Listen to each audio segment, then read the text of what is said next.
સસ્તા અનાજની કાળાબજારી। ગરીબના હકના અનાજમાં ગોલમાલ।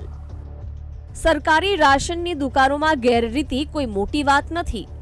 અવારનવાર ફરિયાદો બાદ કાર્યવાહી પણ થાય છે, પરંતુ માત્ર કાગળ પર।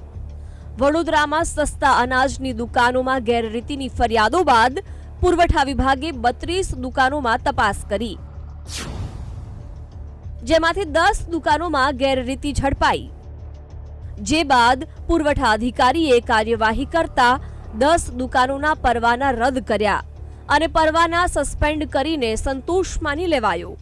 એ લોકોની વિવિધ પ્રકારના દંડના હુકમો કરવામાં આવે છે। વર્ષ 2023 દરમિયાન વડોદરા જિલ્લામાં 10 દુકાનોમાં ક્ષતિ જણાતા અમે તેઓના પરવાના 30 દિવસથી 90 દિવસની મુદત સુધી મોકૂફ કરવામાં આવ્યા છે।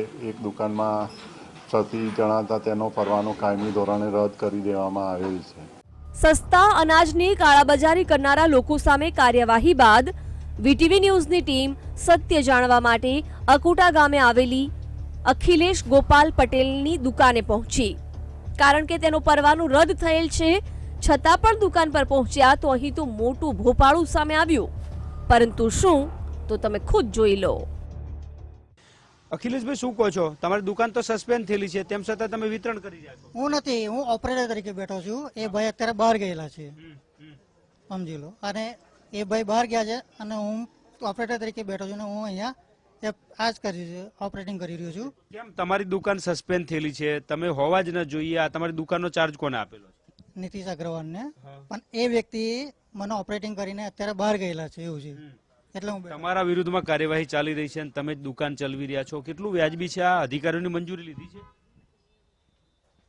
હવે અધિકારીઓનું તો સસ્પેન્સ અને જે તે સ્તરનું વેચાણનો ઓર્ડર હતો એ પ્રમાણે મને એને કીધું કે તમે આવીને બેસો, એટલે હું બેઠો છું, બાકી અમે આવતા નથી। જેનો પરવાનો રદ થઈ ગયો છે, જે વ્યક્તિ સામે તપાસ ચાલી રહી છે, તે જ અખિલેશ પટેલ અહીં અનાજ વેચતો જોવા મળ્યો।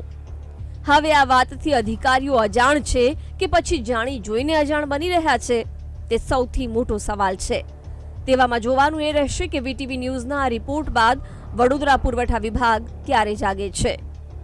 કેમેરામેન કિશોર ક્ષીરસાગર સાથે માનુ ચાવડા, વીટીવી ન્યૂઝ, વડોદરા।